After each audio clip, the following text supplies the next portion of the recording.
Good Thursday morning / afternoon. This is Les Johns with the More with Les podcast. Today, it's my great pleasure to bring to you former Wake Forest wide receiver KJ Brent. Of course, KJ spent 1 year with the Deacs in 2015, grabbed 42 catches for about almost 600 yards after 3 seasons in South Carolina. Then spent, about 4 years in the NFL 4 years, yeah. with the Raiders, Colts, and Buccaneers. KJ has recently started a blog. Not recently started a blog. He's had a blog called The Untamed Mind. For a year. Was that? Just for a year, so it's kind of recent. Yeah, kind of recent. Right. And he had a blog post called hashtag no your name here. What is it? Yeah, hashtag name here. Yep. Hashtag name here. And we've invited him to this podcast today to kind of talk about that and all the various events going on in the world right now. KJ, welcome to the podcast. I appreciate you having me on. This is a disclaimer of sorts. We will not be sticking to sports today. So No. If you're watching and you don't want subject matter that doesn't stick primarily to sports, I guess go ahead and click that off button. I think you'll be missing a good conversation though. So KJ, what convicted you?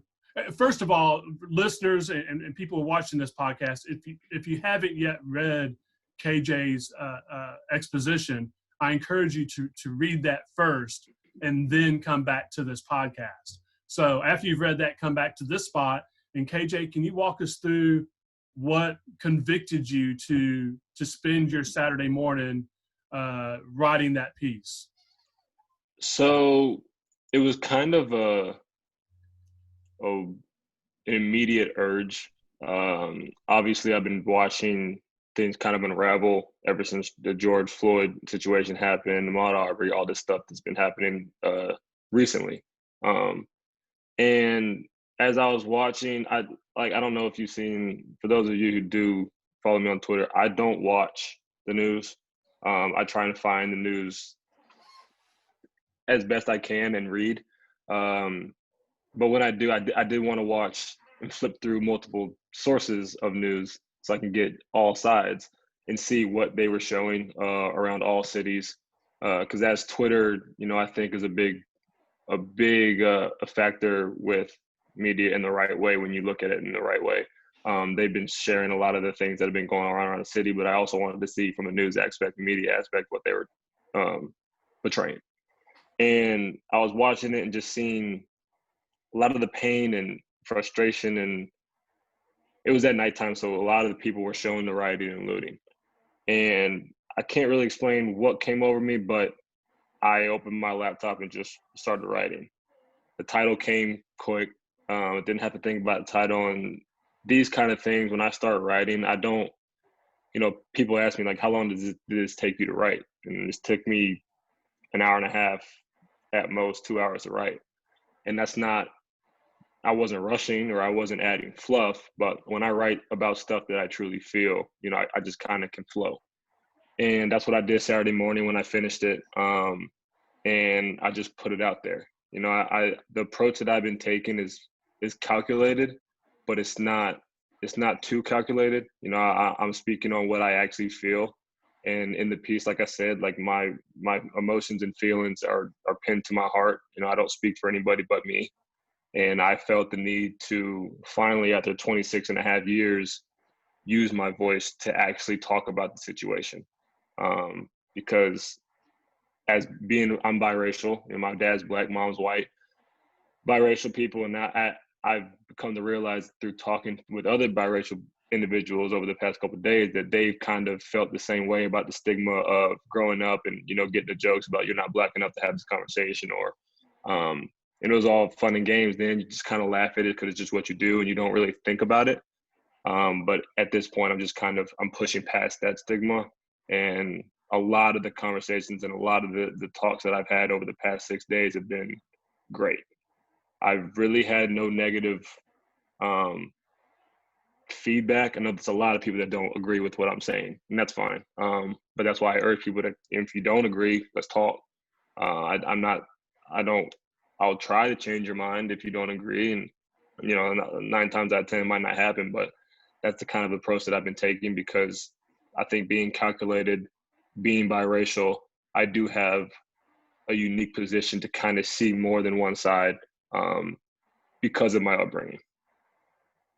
That's one of the things that struck me, especially towards the end of your piece, KJ, is the humility that you shared too, and you put it out there that you don't have all the answers, and that your word isn't, quote unquote, the gospel, and that really struck me. When you put that together, you talked about it took like about an hour and a half to really piece it all together. I'm just curious from a writer perspective, did you have a bullet points of things you wanted to connect upon, or did you just start going and just kind of stream of consciously kind of put that together? So I've been, like we talked about before, I've been writing creatively since I was in middle school. And when I started taking a creative writing class in high school, I just wrote. There was it's what came easy for, not easy for me, but it felt natural for me. I feel like when the reason I did this blog is because I want to be unfiltered, because that's kind of who I am. I think unfiltered. Um, I talk. You can't talk unfiltered all the time, because you got to be somewhat politically correct in certain situations. But when it comes to my blog, I don't filter out much. There's a lot of things that I don't share, with my personal life and stuff like that. I mean, that's normal. But when it comes to this, I feel like writing bullet points and trying to formulate my thoughts before I write takes away from the sincerity that I want to portray when I write.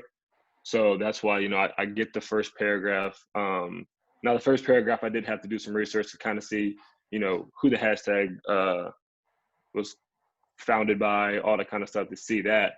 But I don't do a lot of, researching for, this isn't a research paper. I don't write blogs with research papers.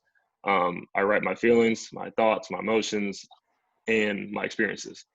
And I just always have felt that when I write, I just got to let it write. And sometimes I have a block and I'll sit it down and I'll come back to it at a certain time. And then when I do that, I'll usually end up erasing everything that I've done and start from scratch and just kind of go.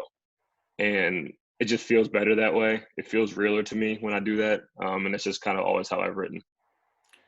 You say some point during that post that you, I guess, finished this story Saturday morning. I believe it was the morning of your wife's baby shower. Yeah. So first of all, congratulations to you and your wife, Chelsea. Thank you. Baby's due in July, am I right? July 10th, but I'm predicting it'll be an end of June baby. But do you know the gender yet? Girl. Congratulations. Thank you. Very happy for you and your wife. Thank you. So did you get admonished, Annie, for not being focused on the baby shower that morning, or not? No, luckily, because usually baby shower, she wasn't planning on having me at the baby shower unless I wanted to be. But because of the circumstances with COVID and everything, we did a drive-by. So a couple of the males actually showed up just because we were driving by. They ended up showing up with their significant others. So I did, and it was at our house. So obviously I'm at the house. I'm not going to sit inside when people are driving by and kind of saying hi. But we had time, and her sister and her mom and her family kind of were setting everything up.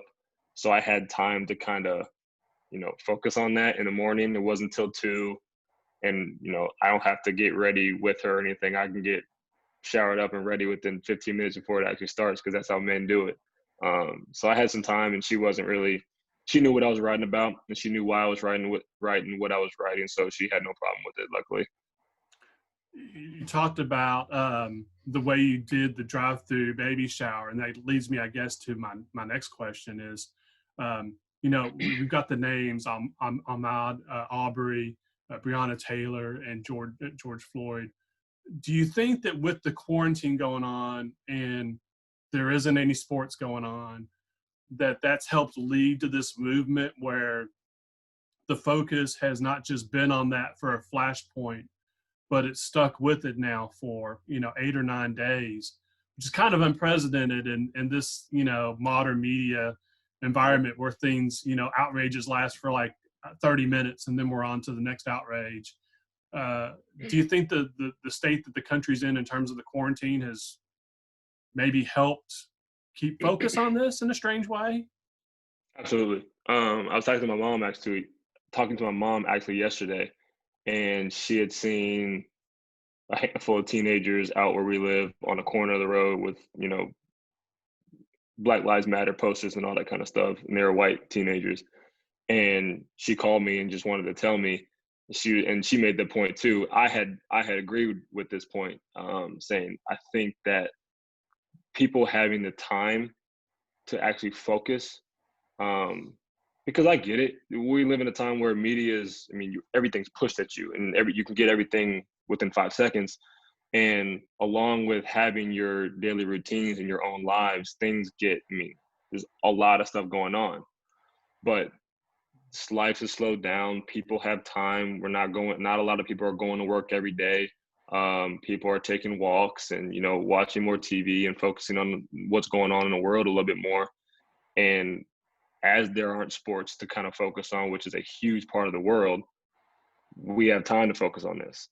We have time to focus on these kind of things, which has been, I think, a big factor. I've been trying to figure out a way to say it, but not that COVID has been good in any way. Yeah. But when it comes to this movement, it's had a unique effect on how this movement has been for the past week, as opposed to how it's been in the past. It feels different. It feels that more people that have never talked before are talking and are standing with everyone, to kind of push for change. And I think, like you said, this is a quarantine and staying at home, all that kind of stuff is a big factor. The one caveat to that, KJ, and I don't mean to equate the two, but it just popped in my mind last night. If you ask the kids at Parkland High School down in Florida a couple years ago, they probably would have argued that they were going to be the last school shooting, that they really had all the focus and all the momentum. And we look now, X number of months later, and nothing has changed. Yeah. Nothing has changed, except for there aren't school shootings because no kids are in school. That's the only thing that's changed. Yeah. So how do we take this moment and translate it from this feel-good moment where we're all protesting and all making our voices heard, seemingly together, into actual action? How do we go from point A to point B, KJ? See, that's how I'll answer that is based on what I think should happen or will happen. Like I said, I'm not an expert. I'm still learning a lot. I'm still gathering links and resources to learn as much as I can and watching things and, eventually wanting to read things. But I think this is all just the tip, just the start and just the base. It's been beautiful that, we have had that many voices, people that aren't Black and people are privileged to stand with everyone. But this is something that can't fizzle out. It can't just be, until next time, we'll outrage again for another week and then it kind of goes away. I don't see that happening because of how since it's happened, these three people that have their names, pinned to these hashtags, it's been, like I said, it's been different. It's accelerating. It is escalating in a good way. But at some point, we all have to move from talking about it and, listening to using these links and using these resources and actually acting. And I talked to a lot of people. There's a lot of avenues for this that I've kind of realized. And not everyone's a protester. Not everyone's a social media warrior. Not everyone's going to, voice their opinion behind this, an Instagram story or an Instagram post and have their face talking to them. And that's okay. And that's why these links and why these, the donation links and resources to help bail funds and links to educate, documentaries, books, a lot of the action can be done behind closed doors. You don't have to voice everything that you're doing, but if you're doing something, that's helping the work. Everything that I've done, I haven't posted about, but I know that I'm gonna keep doing what I'm doing to help, and I think that's big. I think that's a big thing that people have to realize is that they don't have to post on social media. That's a big part of it, and it's one of the things that I think is going to help the movement keep pushing because of the resources it can bring. But people gotta realize that it doesn't have to be that way. You can work behind the scenes and, you know, keep pushing and talking to the people that you feel comfortable talking to for the time being.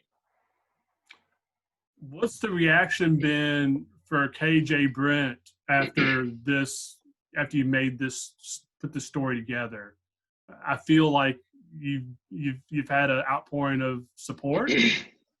Yeah, it's actually been amazing. My thumbs hurt because I'm having to respond to so many people and have conversations based like on my phone.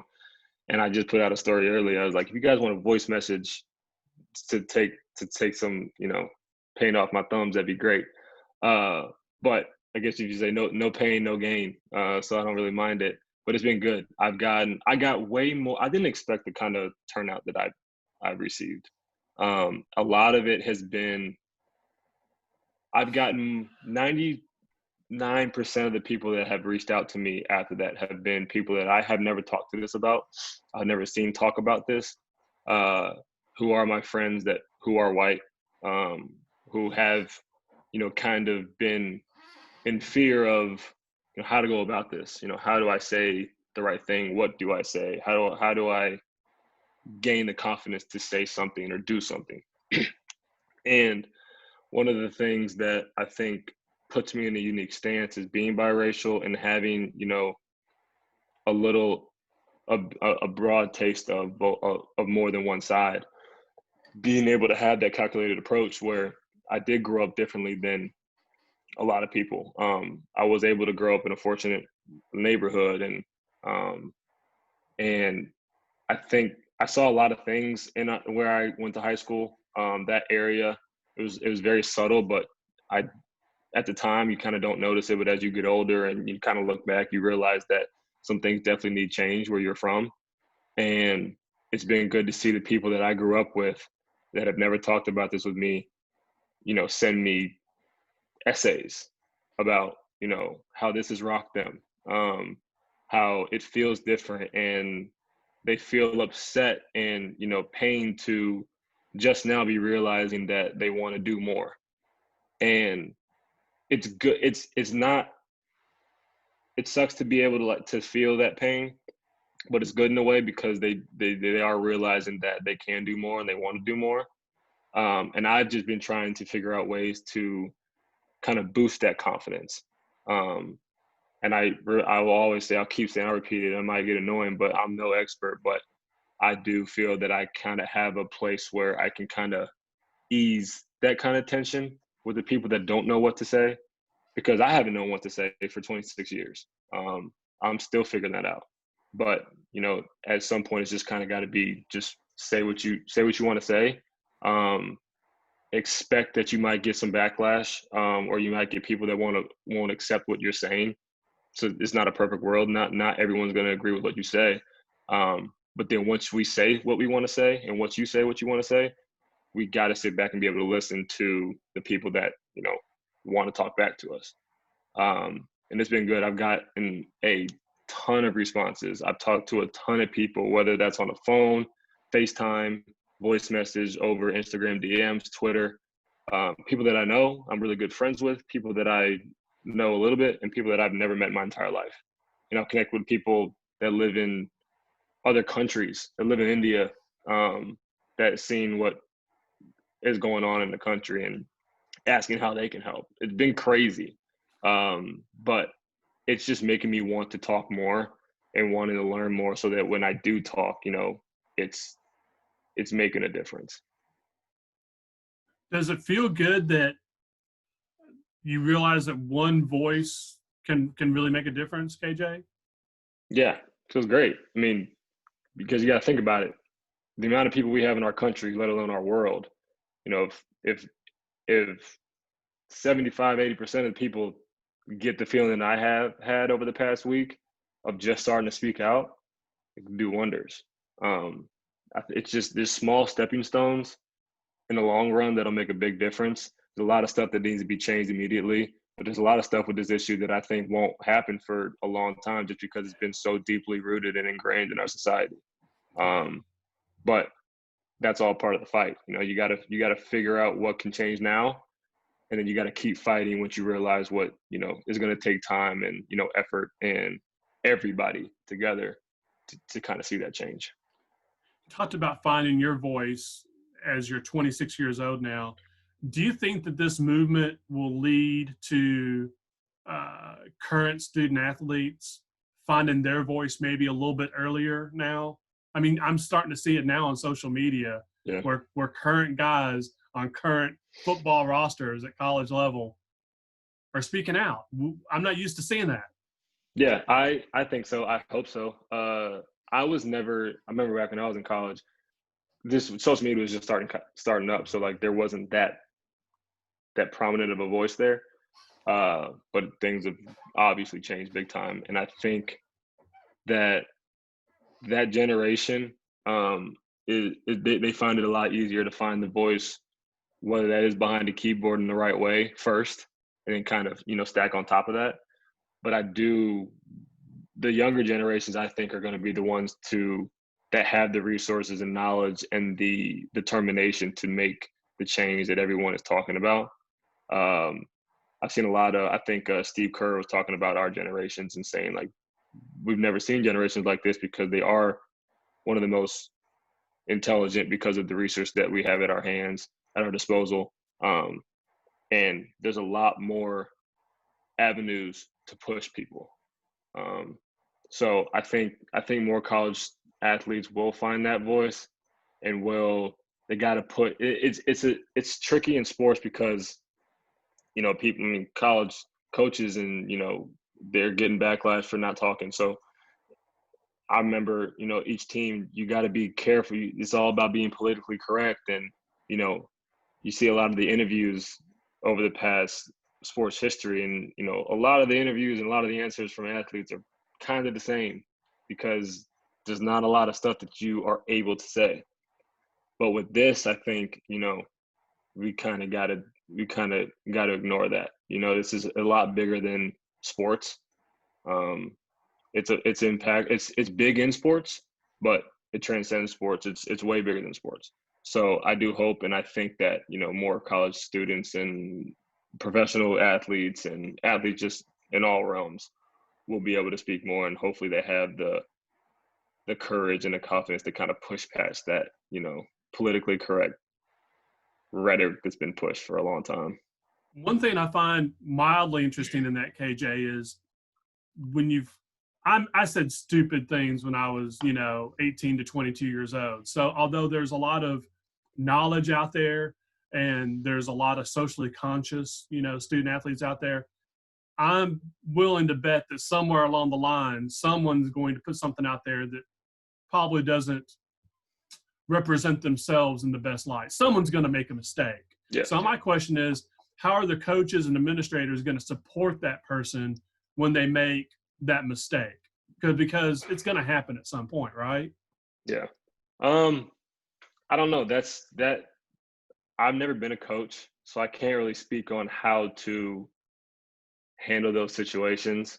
You correct me if I'm wrong, but how I'm interpreting what you're saying is that some of the stuff that's been coming out recently, with some, whether they're student athletes or people that don't play sports, that they've said in the past that has come to light now, and now they're having to, reap the consequences of it. Well, that's not only that, but let's say that like a current student athlete had made the same comment that Drew Brees made yesterday. Oh yeah, okay. Then if all of a sudden student athletes are given more freedom to actually speak their mind, which is all great. Yeah. I'm all for that. Let's say someone makes what's perceived as a misstep, because they all of a sudden have more freedom and are encouraged to speak their minds. Someone's going to say something they probably shouldn't at some point. I mean, it's just face facts. Okay. So what happens then? How do the administrators and the coaches love that guy back up? I think will be a key. Yeah, I think now I know what you're saying. I think if that's the case, because that's going to happen. Drew Brees is one of the most well-known names in football, and you think a guy that's been around the people that have been talking about this and pushing for this for years, forever, he'd have a different take on it since the whole Kaepernick thing. Yeah. But I think what needs to happen in the college setting is, if that does happen, I don't agree with cancel culture. I think it's toxic, and it's really, I'm not a fan of it. It's what this new generation is kind of, pushing. Well, I'm not a big fan of it. But instead of canceling the guys that, do take that misstep, you gotta say it's a college team. All right, let's have a team meeting. Coaches aren't going to talk. We gotta let the players talk. The players that don't agree with what so and so said, let them talk it out, not in a malicious manner, but talk, and make sure that the student that you're having this meeting for understands that you did misstep, and there are some perspectives that you need to hear, so you need to listen. Listening is a big part of this. Especially when you take a misstep like that, and talk from your perspective, and it's, kind of narrow-minded. You got to be able to listen to those that, have the voice, that has the experience, and be able to, take that in, take a step back, look at it from a different perspective, put yourself in their shoes for a little bit, and I think see what comes out of it. I think that would help. I think it is helping now. So in that setting, I think it would help a lot to hear from your teammates, whether you agree with them or not, to actually just sit back and listen. You don't necessarily have to have your mind change right away, but I think it can help that person's mindset. Again, I mean, I don't know if that's the answer, but that's kind of how I would look at it. If I was a coach or an administrator, I'd say, okay, we need to have this meeting. You guys need to talk this out, and he needs to listen. And you can be as general or specific as you want to be on this, KJ, but how would you describe your experience as a biracial student athlete, at either or both of your schools?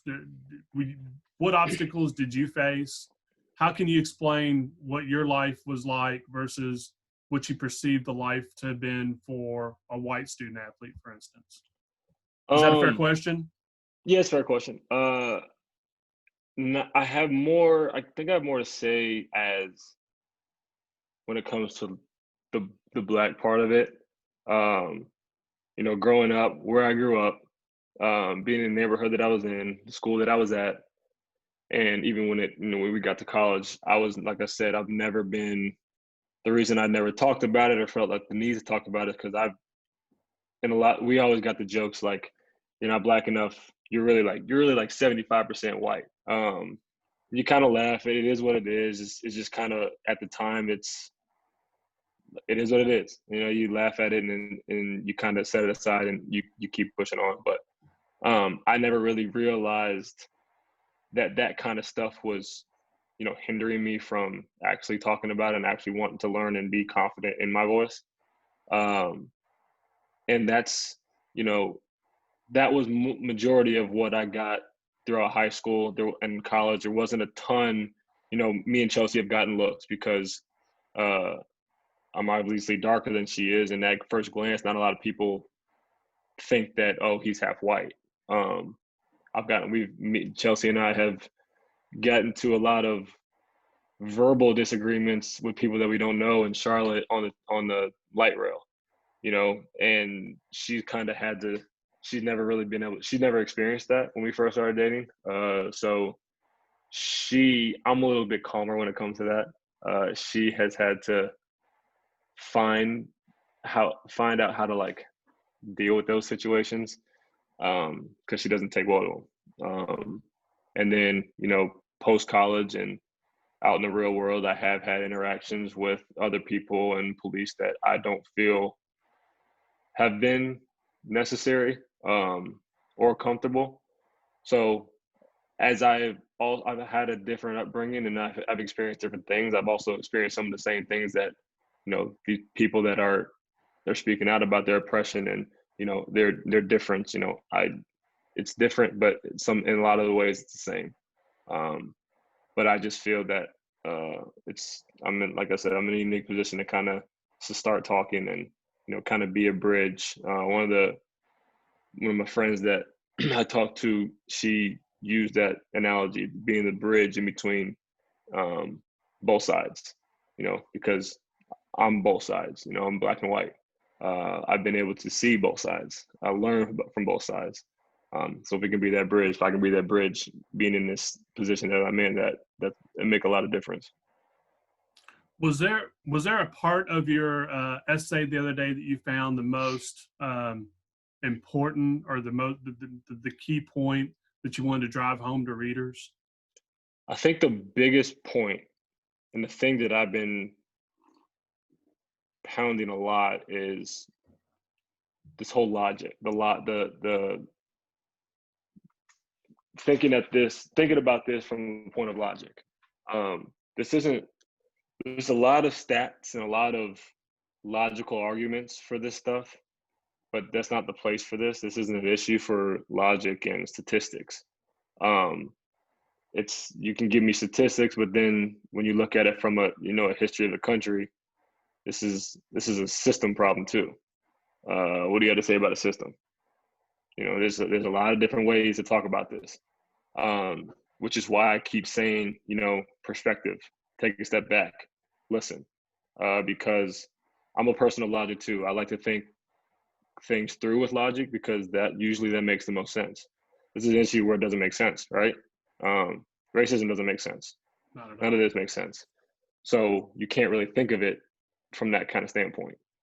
I keep saying that I think that, truly taking a step back and listening to people that have experienced what they're experiencing, especially people of privilege that have never experienced or have never been Black, to really listen, because I've never really understood how people that, come from a place of privilege or have never been accused or looked at a different way because of their skin color, how they can argue what a Black person is saying, how their life is.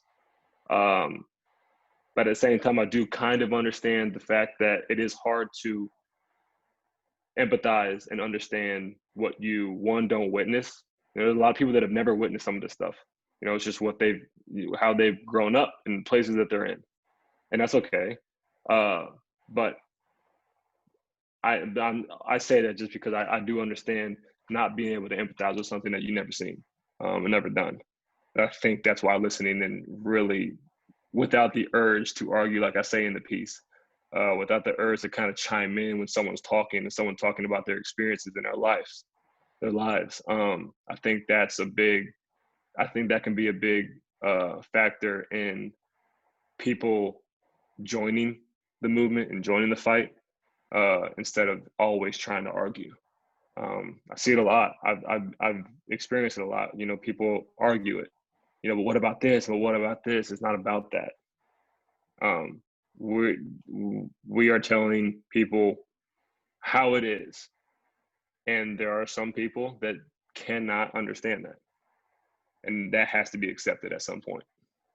Saw a couple things on social media yesterday. One, I saw a Facebook post from a lawn care company in Winston-Salem, as a matter of fact, that my daughter had sent me. Like a next door neighbor of a person getting their lawn cared for called because of suspicious activity, because there were 4 or 5 Black men working on the lawn of the next door neighbor. They ended up calling the police, and the people had to leave because they were fearful of this. Yeah, anyway, it's just absurd. It's stuff like that. That's the kind of stuff that happens a lot in 2020, because a lot of stuff that happened way back then, it can't happen. It's obviously they've figured out ways to kind of subtly do the things that they do. But I've never been able to wrap my head around, looking at someone, stereotyping them because of their skin color, and then being fearful of just the first glance. And the first reaction is, to call the authorities or call 911, or, without even talking to them first, asking, why are you in the lawn, or something like that.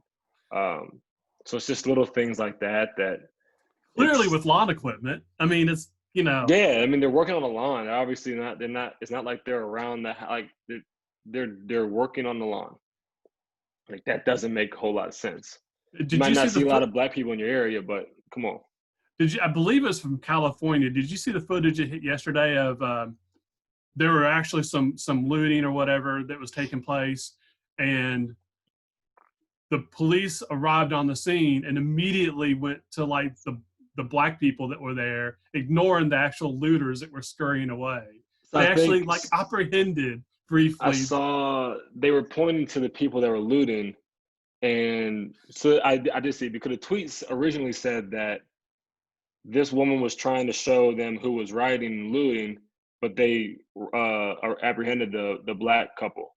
And the tweet said that the black couple were the owners of the store, which I Yeah, don't think was true. I think they were two people trying to help the owners, but still, they didn't even. If you see the video, you can see everything kind of happen. And they point to who's looting, and they, as soon as the cop turns around and see those two, he goes right to them. yep. He doesn't even ask No who questions is asked. looting. He just No. goes, and at first glance, black couple. With weapons drawn. With weapons drawn. You Yeah, know. Yeah. that's the kind of stuff that the people kind of they kind of cover up. They don't really understand what they're seeing. And then they make at what feels comfortable to them is they make excuses for them, like, oh, they messed up. People got to stop messing up like that. Yeah. That's how people get their names pinned to hashtags. That's how it happens. But I did see that there's little stuff like that. It was not little like the black people, but it's stuff like that that people kind of deem as little. One thing you touched on a couple times, and I want us to kind of walk through this a little bit, KJ, and maybe help explain to me. I think I've learned more in the last few weeks, but maybe you can help fill in the gaps a little bit, is the concept of white privilege. I just turned 50 this year, and like from a personal experience, I grew up in a rural place in Kentucky, in a trailer. I was the first in my family to get a college education. I didn't get my degree until I was in my 40s. When I first started covering the Deacs, I worked probably 60 to 80 hours a week, and my monthly paychecks were less than $600. I kid you not. So for some folks, they hear white privilege and you see, and you're like, well, I worked really hard for everything I got. What privilege is there? But it seems like the privilege is just that we're not black in some ways because we're not looked at differently or treated differently by authorities. Is that kind of what we're looking at, KJ? Yeah. Again, this is a topic that I still have a lot to learn about with how to kind of approach this answer. Because this is all touchy, it's all sensitive stuff. But one video that keeps coming up, and a lot of people ask the question because of this video and because it kind of makes sense to ask, is if a lot of people I've seen ask groups of white people a bunch of questions, and then they say, raise your hand if you would rather be black than be a white person in this country, and no one raises their hand.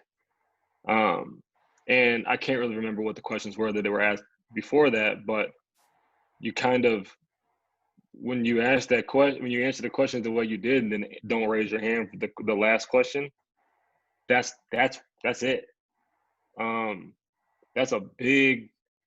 I take that video when I watch it to heart. It's like you're raising your hand for all the previous questions, but the major question that kind of contradicts your answers beforehand is a little different. You not raising your hand lets people realize that deep down what's going on. That it is different for people that have a different skin color than you. And when I say they and you, I know I mean them in general terms. I'm not like talking directly to you, by the way. KJ. But that means something. And when people are asked that and they don't raise their hand, that's the question that kind of makes them sink into their chairs and kind of think and really think about it. And I think people have kind of taken that theme and evolved it into, when they're having those discussions and trying to, dig down and try to find that realization in a person. Because you're right, there are people that when you look at, you know, communities that have been oppressed and, you know, are in poverty, you know, there are white communities that are in poverty, you know, that have had to work extra hard to get to it. But there are certain circumstances when it comes to police interactions, when it comes to jobs. I watched a video about two people from the same exact community, poverty. Their schools have no money. They get the same education. They both get a degree from the same exact college, with the same exact college, same exact degree, same exact GPA. When they put their resumes, the black kid is wondering why his white friend is getting more ticks, more what's the word? Responses for his resume. And they put out these are the kind of statistics that do make sense. Like the more companies, now I can be fact checked. I still got to do research on this too, but I've seen it multiple times from multiple sources that more companies will, at a first glance, will grab the resume that has a more white sounding name than a black sounding name. And that's where stereotypes come in. That's where preconceived notions come in. And that was a good example of, it was a visual too, which was kind of good to see, because not everyone can process things through audio. You know, you kind of got to see things. I'm that way. It was a cartoon visual, and I think I posted it. It was talking about systemic racism. And you could be from the same area and the same upbringing, but then when you get to the real world, that stuff isn't really, you know, people look at the skin color, people look at the names, people look at that and then stereotype based off of that. And that's not everyone. It's not everyone. Like I said, we've had a lot of change over the last few decades, but there's still a lot of change to be had. But those are the systemic values that our country is kind of intertwined a little bit too much, and we got to try and untangle that. I had a Muslim friend in Lexington, Kentucky, who had to rent a house. When he filled out applications, had to use a fake name to even start the process. Like, you know, did initial contacts with several places, never got deemed, never got even a chance to look at a place. And Yeah. but once he changed his name, you know, he was able to, you know. You talked about interactions with police, and I mentioned this yesterday. My friend Cam Lemons with Blogger So Dear reached out and did an article yesterday where he talked with Thomas Brown, Cameron Glenn, and Brad Watson about some of these topics. And one of the things they talked about were interactions with the police. And, you know, my years, you know, I've gotten pulled over for, you know, speeding, you know, headlights, you know, expired tags. None of those interactions are fun. None of them are fun. No, yeah. Annoying. But I've never once was like fearful, you know. I wasn't happy, but I was never fearful. I'm assuming the experiences are different for you. Yeah, well, it's good you said that, because I have heard a lot of people acknowledge that, you know, when they get pulled over for, you know, a turn signal or speeding 5 miles per hour over the speed limit, or any kind of minor traffic detail, the first thing that comes to mind, now there are white people that have had bad interactions that do have some PTSD with police, so they might think the same way. But majority that I've talked to, that they've never really, when it comes to police, you know, in high school and kids at parties, they run because they don't feel like when they run, they don't ever think about the fact that, oh, I might have a bullet in my back, or I might be tackled and tased, all that kind of stuff. That doesn't come to mind, but that comes to mind for black kids. When I get pulled over, or when black people get pulled over, the first thing they would think about is, okay, I got to keep my hands in view. People are telling you to have your registration, your license, not in your glove compartment, because, you know, you don't want to have to reach for something. Yeah. You know, how far do I put down my window without, you know, making the officer feel threatened that I'm not complying? You know, and especially, like I said, having your hands in view. You know, and I'm willing to bet that a majority of white people don't, that thought process doesn't go through their minds. No. And that's another part of it. It's different perspectives and different feelings when it comes to these kind of things. And I mean, it's not every majority of cops are good. It's true. But this percentage of bad apples that we do have, have ingrained that thought process into the black community, so that when they do have these interactions, I mean, I'm from a good area. If I got pulled over, I'm still the first thing that goes in my head. I don't know who's going to approach my window. Yeah. I don't know what he thinks or who he's come in contact with in his police force days. So you just have to, there's more caution when it comes to black people, I think, with police interactions. And it's another thing that I wish people would listen to more and kind of, take a different perspective on, because they don't have to think about those things when they get pulled over. And it could be a friendly conversation sometimes instead of a ticket or a warning, as opposed to, can you get out of the car? I'll search your car, search your backpack, search your trunk, or frisk you for something as minor as a turn signal. So things like that. We'll try to wrap this up with a couple more positive thought processes, if at all possible. Are you encouraged at the size, the veracity, and the diversity of the protests all across the country the last 7 or 8 days? 100%. Does any of that give you hope? Yeah. I mean, even in Charlotte, like the city I reside in and basically grew up in, Charlotte's needed change for a while. They've needed to acknowledge a lot of the things when it comes to diversity and, acceptance. And to see a lot of my friends, I was going to go on Tuesday, and me and my friends and my dad as well decided that, we've been social distancing and doing the right things when it comes to, my wife and the baby. And there's just certain things that we should probably not do, because when you go to, which is understandable, when you go to these protests, that stuff's thrown out the window. Social distancing, which is not, I'm not saying it's a bad thing. Like, you can't march and protest and social distance. It won't work. But that's why I've been trying to talk more and act more with the links and donating and pushing people to these certain avenues, because I'm deciding not to go to the protest. I'm trying to have meetings with certain people and stuff like that to get the acting done in that way.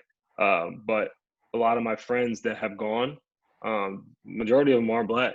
A lot of my white friends that have gone and are posting videos and, are locking arms with the brothers and sisters and are in front of the marches. A lot of the times you see, the marches and it's predominantly black. The front line leading the march is black. I've seen a lot of marches around the nation that have been, diverse. And that's one other reason why I think this time is different. It feels a lot different. It feels a lot more powerful. And I feel like if we keep doing what we've been doing, and I'll say it again, not let fizzle out, I think it could make a lot of difference. It can make a big impact. But it's been good to see the diverse marches and the diverse protests, because majority of them have been very peaceful. And I think people need to shed a little bit more light upon that. It's not only been diverse, but it's been remarkably young too. From the photos and from the video I've seen, it's if those folks continue to stay engaged continuously, and by stay engaged I mean continue to march, let their voices be heard on social media, and then go into the voting booths and making the decisions they think are the right decisions in November, and then That's huge. Just continuously. I mean, it'll make a huge impact, I think, right, KJ? Yeah, I mean, that's why, like we touched on earlier, the younger generations have a ton of tools to use in their power. And we haven't touched on it, but I know politics isn't everything about this, but it is a big part of it. That's when you bring in the systematic part of it, and what's been ingrained in our country for ever since it's been a country. So voting is big, and bullying up on the officials and authorities that you don't like by voting is big. But I think the younger generations have those tools, and I think they're using those tools, and they just got to keep using those tools. It's good.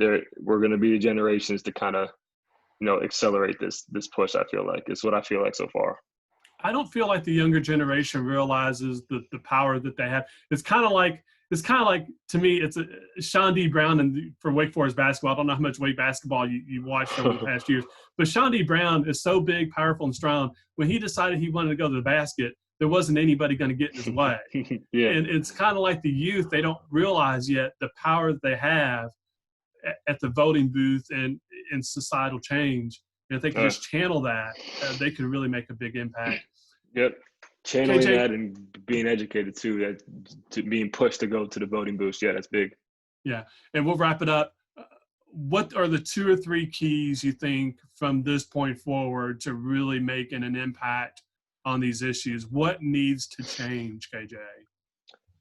I think definitely more so for immediate change. I stand by what I say about conversation and listening. That's the first step to letting the people that don't know how to talk and have never talked before join us. I think that's huge, and I think that needs to be emphasized a little bit more. And then once you do join, once we have united hands and all that stuff, we gotta push the information to the right people. I have to educate more. I have to educate myself more. I have to learn more. We all have to educate ourselves more, because there's a lot of, like I said, there's a lot of different avenues, a lot of different paths to this issue, and we just got to fill up those paths with people. And then this last is really for me right now is conversation and acting. When I get to that next step, I'll get there. But this is all fresh for me too. I'm a week in with having this kind of voice and having these conversations. Tomorrow will be a week actually. It's been 6 days, so I don't want to say too much on what the steps need to be or what steps need to be taken because I'm still learning about what those steps are. As a lot of people are. A lot of people are trying to figure out how to talk, how to act. So, talking, having conversations, having those uncomfortable conversations with your groups of friends, and in those group messages, and kind of pushing the conversation and pushing the theme. And then, once you do have the information and you have the resources and links to kind of make an act, whether that's protest, whether that's donate, whether that's sign petitions to do it. I think those 2 steps are big right now. And then once we get to the next steps, then, we'll get there. KJ, thanks for your voice. Thanks for your writing last weekend. Thanks for spending time with me today. I really appreciate it. Hopefully our listeners, watchers, whatever, can learn something from this and help move forward with this conversation. Any last words for Deacon Nation? Well, thank you for reading and, keeping up to date with what I've been saying and having me on to, kind of talk a little bit more in depth about it. And then for those that are watching, if you don't, for those of you that obviously do agree with what I'm saying, then, follow suit. But for those of you that don't, love to talk, see why you don't agree, see if we have that conversation. I've been talking to a lot of people that don't agree, and I've kind of seen their perspective and they were able to see mine, and it's been better than just kind of unfollowing, muting, or blocking. That's not really going to get us anywhere. So I urge you to do that if you feel the need. Thanks again, KJ. Best of luck, and keep us up to date with how things are going. I will. Appreciate it.